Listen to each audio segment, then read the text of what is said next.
Lançons-nous maintenant à la dernière partie de ce cours qui est l'élaboration du modèle conceptuel de données.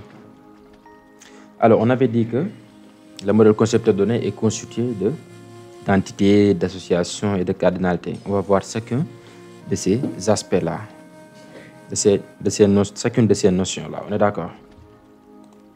Les entités. Chaque entité est unique. Dans un modèle conceptuel de données, on ne peut pas avoir deux entités identiques. Chaque entité est décrite par un ensemble de propriétés, encore appelées attributs ou caractéristiques. Les propriétés d'une entité, ce sont tout simplement ses données. Une des propriétés de l'entité est l'identifiant. Chaque entité doit se doter d'un identifiant, d'une donnée qui l'identifie. Vous avez saisi? Donc, parmi les données de l'entité, il doit en avoir une qui l'identifie. Sinon, on crée une autre donnée appelée identifiant. En tout cas, une entité doit avoir forcément un identifiant. Cette propriété doit posséder des occurrences uniques, c'est-à-dire l'identifiant doit posséder des occurrences uniques. L'identifiant doit être unique. L'identifiant identifie une occurrence de l'entité de manière unique, comme le numéro de l'étudiant. On ne peut pas attribuer le même numéro aux deux étudiants. Il doit être source des dépendances fonctionnelles avec toutes les autres propriétés de l'entité. À partir de l'identifiant d'une entité, on peut connaître une occurrence de manière précise, une et une seule occurrence. C'est-à-dire, on peut connaître les valeurs des autres données. À travers le numéro de l'étudiant, on peut connaître son nom, son prénom, sa date de naissance, son sexe. Voilà ce que ça veut dire. Voilà ce que ça veut dire que cette propriété doit posséder des occurrences uniques et doit être source des dépendances fonctionnelles avec toutes les autres propriétés de l'entité. Donc l'identifiant doit être toujours la source. Et on peut avoir comme but l'ensemble des autres propriétés de l'entité. Par exemple, l'entité étudiant, l'identifiant, son identifiant, c'est le numéro étudiant. Donc, à travers le numéro d'étudiant, on peut connaître son nom, prénom, date de naissance, etc. Voilà ce que ça veut dire.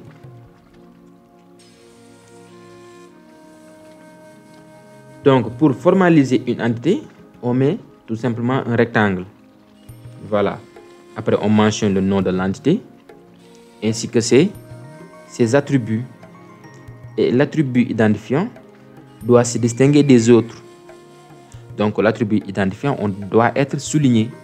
On souligne l'identifiant et on met toujours l'identifiant en premier. Exemple, entité auteur. Auteur, l'attribut qui l'identifie, c'est ID auteur, ID A. L'auteur a comme caractéristique l'ID A, nom A, prénom A, date de naissance A.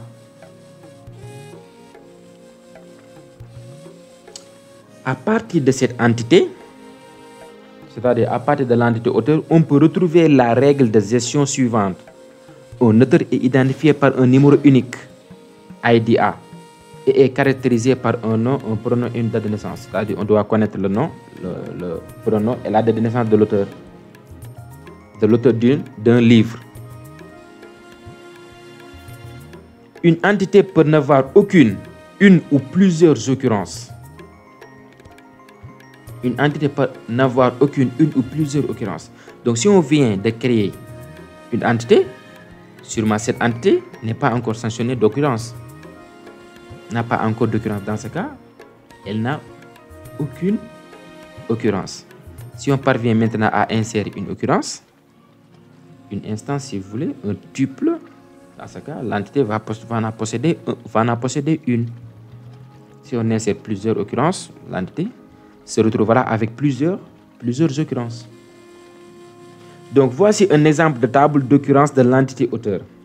Donc, ici, cette table-là renferme trois acteurs. Vous voyez. Et chaque acteur est identifié de manière unique. L'acteur 1, on a A pour ID, pour identifiant 1. L'acteur Rimbaud Arthur a pour ID, A pour identifiant 2. L'acteur Guy de Maupassant est identifié par 3.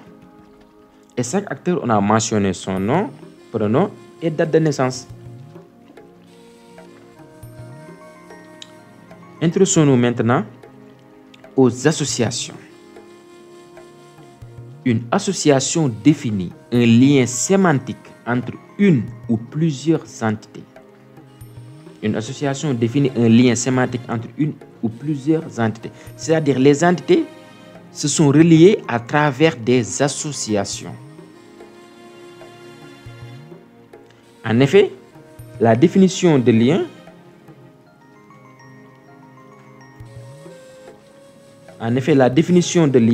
entre entités permet de traduire une partie des règles de gestion qui n'ont pas été satisfaites par la simple définition des auteurs, des entités plutôt. Vous vous souvenez de la règle de définition qui est un livre est rédigé par aucun, un ou plusieurs auteurs et que ce dernier, on doit connaître son nom, son prénom et sa date de naissance. Donc si on se contentait tout simplement à mettre en place des entités de ces règles de gestion, on n'aura pas vraiment traduit cette règle de gestion-là de manière précise. Si on met entité, livre et entité auteur seulement, dans ce cas, la traduction de la règle de gestion est incomplète. On n'a pas pris en compte de la relation entre livre et auteur. D'où la définition de lien entre entités permet de traduire une partie des règles de gestion qui n'ont pas été satisfaites par la simple définition des entités. Le formalisme d'une association est le suivant. Excusez-moi.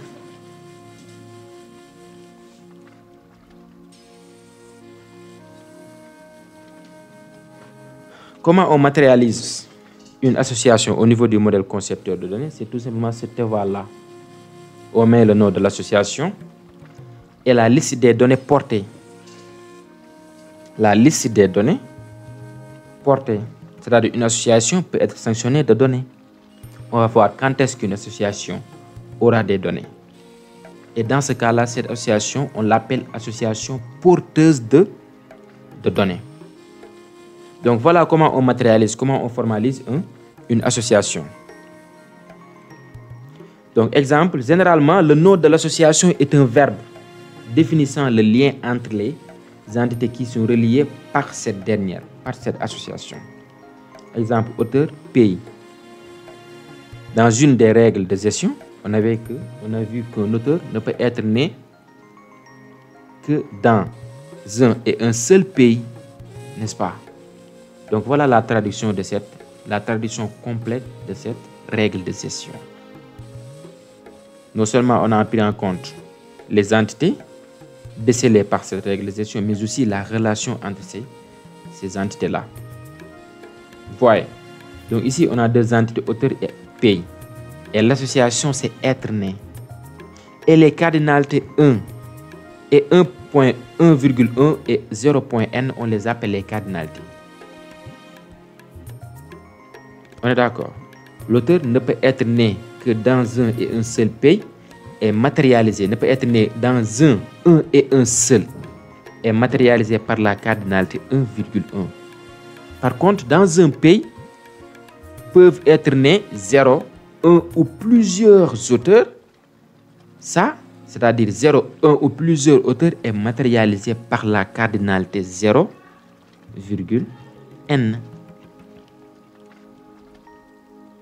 Donc 1.1 est la cardinalité de l'entité auteur, 1,1 plutôt, et 0,n c'est la cardinalité de l'entité pays.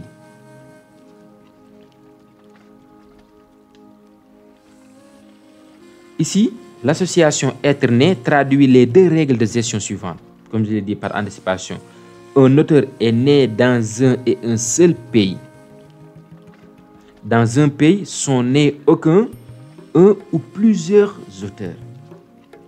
Je répète, 1 et 1, c'est une cardinalité. Aucun, un ou plusieurs auteurs aussi, c'est une cardinalité. Et on va voir ça en détail, la notion de cardinalité. vous remarquerez que cette association est caractérisée par ces annotations 1,1 et 0,n qui nous ont permis de définir les règles de gestion précédentes. C'est-à-dire un auteur ne peut être né que dans un et un seul pays. Un et un seul là est matérialisé par une cardinalité, est traduit par une cardinalité. Et l'autre, dans un pays, peuvent être nés 0, 1 ou plusieurs aussi. C'est-à-dire 0, 1 ou plusieurs est matérialisé par une cardinalité qui est 0 à n. Donc, ces annotations, comme je l'ai dit, sont appelées les cardinalités. Une cardinalité est définie comme ceci. Une cardinalité a son minimum et son maximum. Les cardinalités les plus répandues sont les suivantes. Les cardinalités que vous voyez souvent dans une association, dans une relation, sont les suivantes. 0 à n, 1 à n, 0 à 1, 1 à 1. 0 à n, ça veut dire quoi? Soit c'est 0, c'est-à-dire aucun, ou plusieurs. Aucun ou plusieurs. On matérialise ça par 0,n. 1 à n, ça veut dire quoi? Au moins 1. Au moins 1. On doit toujours avoir au moins 1. Autrement dit, 1 à plusieurs. 0,1. Ça veut dire quoi? Soit on n'a rien, ou soit on a 1, mais pas plus. Soit on n'a rien, aucun, 0. Soit on a 1, mais pas plus. On ne dépasse pas 1, parce que le maximum c'est 1. 1 à 1, ça veut dire quoi? On a toujours 1. Pas plus ni moins. On ne peut pas avoir 0, c'est-à-dire aucun. Ni plus de 1. Comme ici. Un auteur ne peut être né que dans un et un seul pays. Celui qui est né forcément dans un et un seul pays. On ne peut pas naître hors d'un pays. On ne peut pas aussi être né dans plusieurs pays à la fois. Donc on peut être né que dans un et un seul pays. Voyez ici. Donc le minimum est égal au maximum de la cardinalité. 1, 1. 0 à n, c'est-à-dire 0,n. Ça veut dire quoi? Dans un pays, peuvent être nés 0 ou plusieurs auteurs. On peut avoir un pays où il n'y a pas d'auteur d'un livre, par exemple. N'est-ce pas? Et on matérialise ça par 0. Et aussi dans un pays, on peut avoir plusieurs auteurs qui y sont nés. Ce plusieurs-là est matérialisé par n.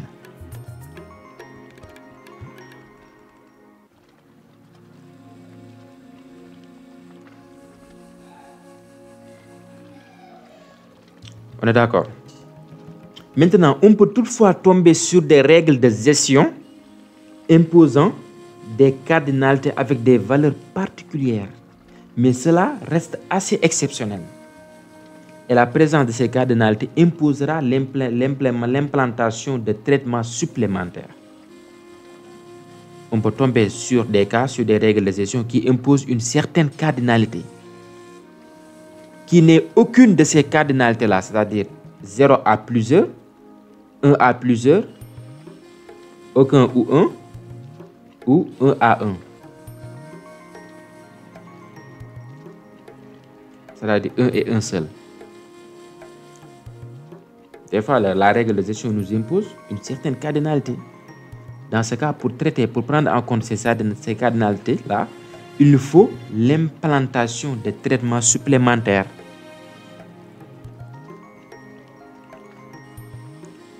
L'identifiant d'une association ayant des cardinalités 0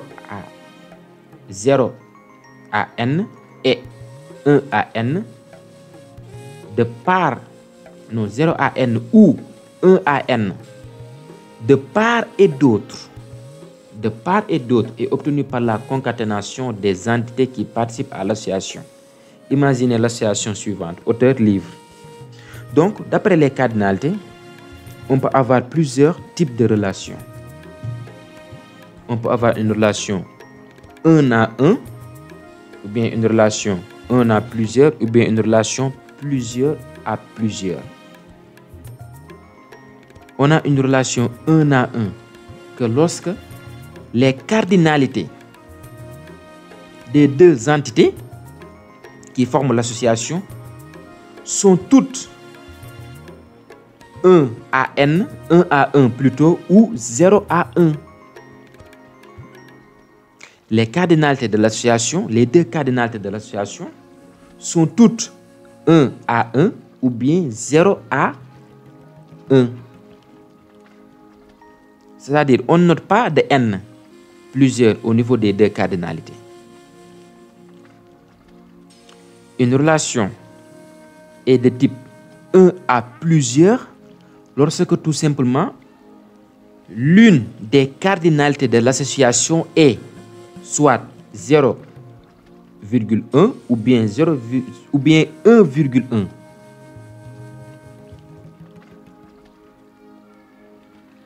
Une relation de type 1 à plusieurs n'est rien d'autre qu'une relation dont l'une des cardinalités est soit 0 à 1 ou bien 1 à 1.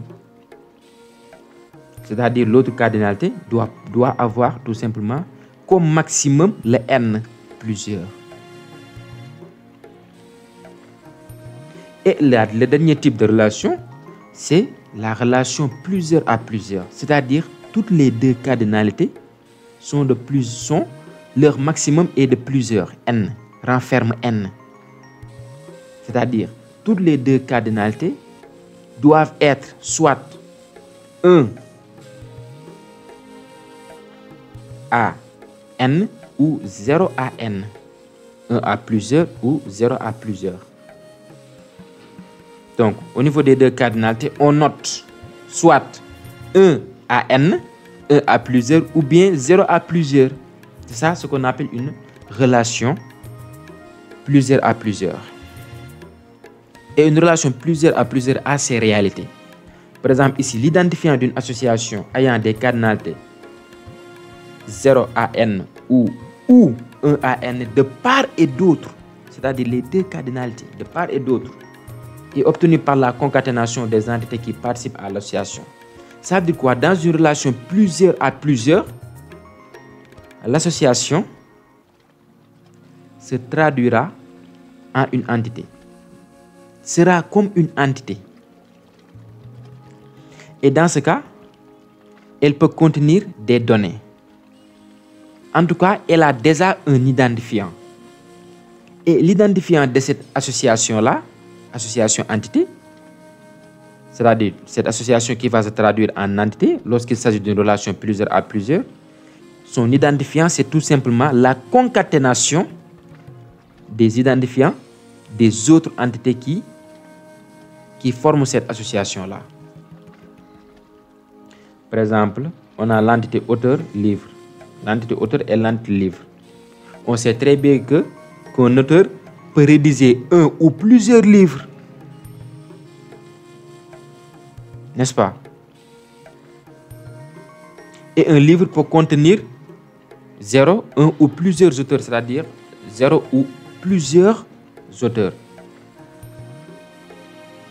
Comme on l'a su depuis la règle de gestion. Dans ce cas, c'est une relation plusieurs à plusieurs. Eh bien, l'association rédigée là va se transformer, bon, c'est automatique, ça se passe dans les coulisses, va se transformer en entité. Et on avait dit que chaque entité doit être identifiée. Chaque entité doit posséder un attribut identifiant, c'est-à-dire un ID. Eh bien, l'ID de cette entité-là, entité association-là, rédigée, c'est tout simplement la concaténation de l'ID A et l'ID L, c'est-à-dire de l'identifiant de l'auteur et celui de livre. Voyez-vous? Voilà, c'est ça. Et aussi, cette association-là peut contenir des données, comme ici nombre de chapitres. Mais les données que peut contenir une association, en fait, sont des données qui ne peuvent pas appartenir à aucune des entités qui forment cette association-là. Par exemple, nombre de chapitres. Nombre de chapitres, on ne peut pas le mettre au niveau des livres. Pourquoi? Parce que chaque auteur a son nombre de chapitres. Parce qu'un livre peut avoir plusieurs auteurs. Et chaque auteur est parvenu à écrire un certain nombre de chapitres. Par exemple, si on a un livre qui a 3 auteurs et que le premier auteur a écrit 2 chapitres, le deuxième auteur 3 chapitres et le troisième auteur plutôt 10 chapitres. Dans ce cas, le nombre de chapitres ne peut pas être une donnée de l'entité livre. Et ne peut pas être non plus une donnée de l'entité auteur. Pourquoi? Parce qu'un auteur peut rédiger plusieurs livres. Donc, une donnée que l'on va mettre au niveau de l'association, c'est une donnée qui peut ne pas appartenir à aucune des entités qui forment cette association-là. Aussi simple que ça.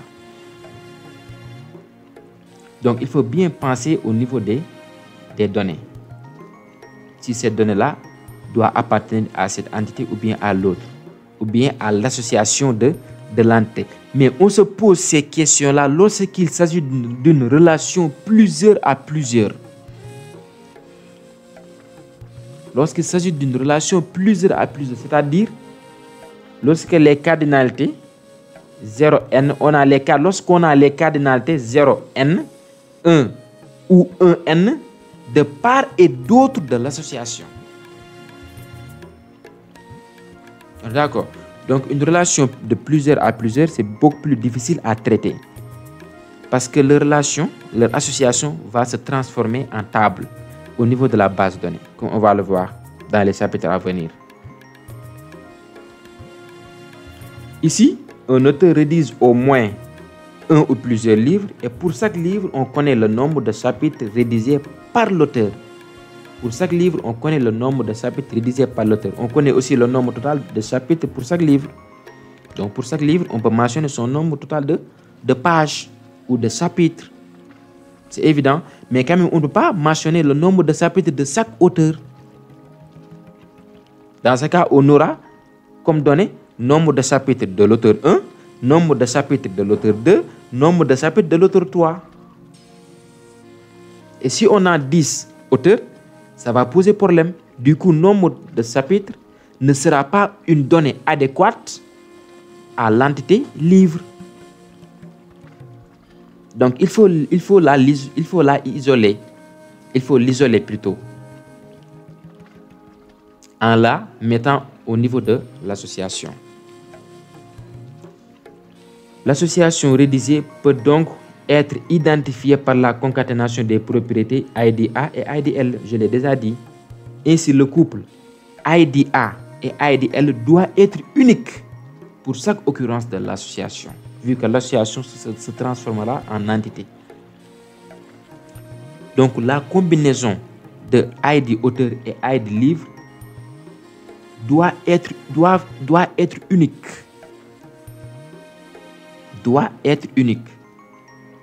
Parce que l'association, ce n'est pas si on se limite à l'auteur, à l'AID de l'auteur pour identifier une association, il y aurait problème. Parce que tout simplement, un auteur peut rédiger, parce que tout simplement, un livre peut avoir, parce que tout simplement, un auteur peut rédiger plusieurs livres. On est d'accord? Donc, l'identifiant de l'association, c'est toujours la concaténation des identifiants des entités qui forment cette association-là. Et tout ça, on s'y intéresse que lorsqu'il s'agit d'une relation plusieurs à plusieurs. Donc la relation plusieurs à plusieurs, c'est beaucoup plus compliqué à traiter. Même en programmation, c'est beaucoup plus difficile à traiter. On peut également définir la dépendance fonctionnelle suivante. IDA, ID auteur, virgule ID livre, donne nombre de chapitres.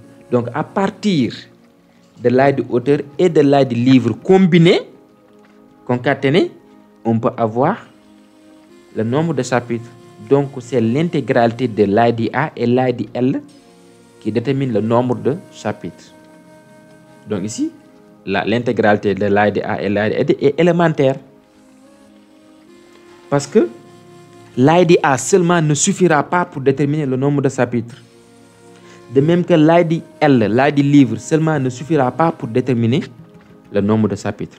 Il faut ces deux ID-là afin de déterminer le nombre de chapitres. Donc ici, la dépendance fonctionnelle est élémentaire.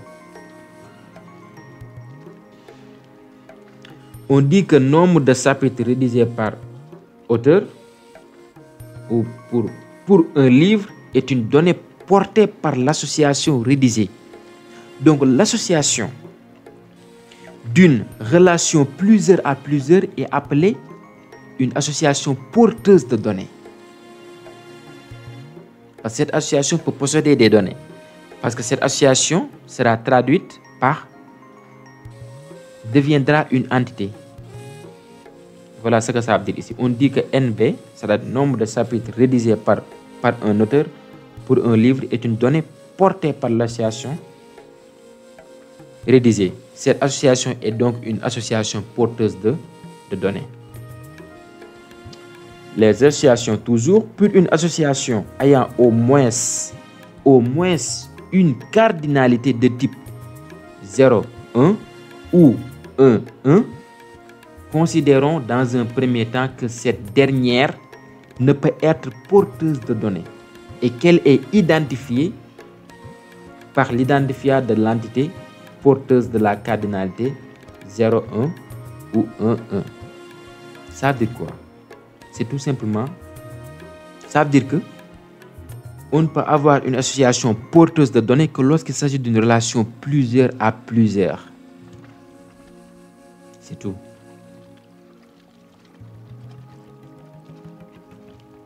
Maintenant, si il ne s'agit pas d'une relation plusieurs à plusieurs, cette relation est identifiée tout simplement par l'identifiant de l'entité qui porte la cardinalité 0, 1 ou 1, 1. Comme ici. Est-ce que j'ai un exemple, un bon exemple? Voilà, auteur, pays. Cette relation-là n'est pas plusieurs à plusieurs. On n'a pas ici une relation plusieurs à plusieurs. Donc, être né n'est pas une association porteuse de données. On est d'accord? Donc, l'identifiant maintenant de cette relation n'est rien d'autre que l'identifiant de l'entité qui porte la cardinalité 1, 1. Donc, c'est l'entité auteur.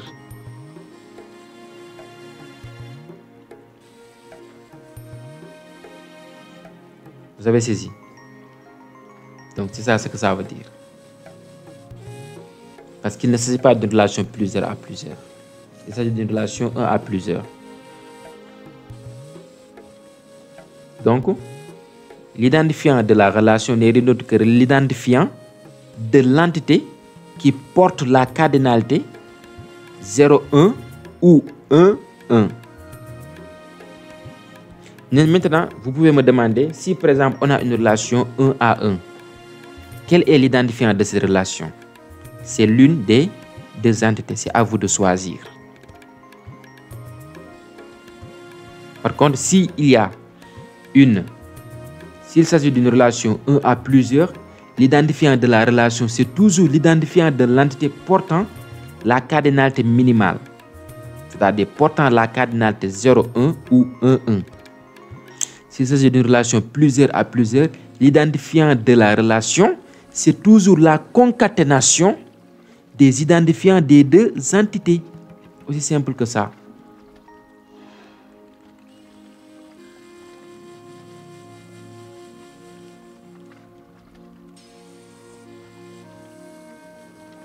Maintenant, avec toutes ces connaissances, il nous est donc possible d'élaborer le modèle conceptuel de données complets à partir des données présentes dans le dictionnaire de données. Donc, dans le prochain chapitre, on va voir le TD. Non, pas dans le prochain chapitre, plutôt dans la prochaine partie. on va mettre en pratique tout ce qu'on vient de voir là. On va mettre en place notre modèle conceptuel de données. On va se référer au dictionnaire de données de tout à l'heure, c'est-à-dire le système d'information de la bibliothèque. Alors, on se capte à la prochaine vidéo.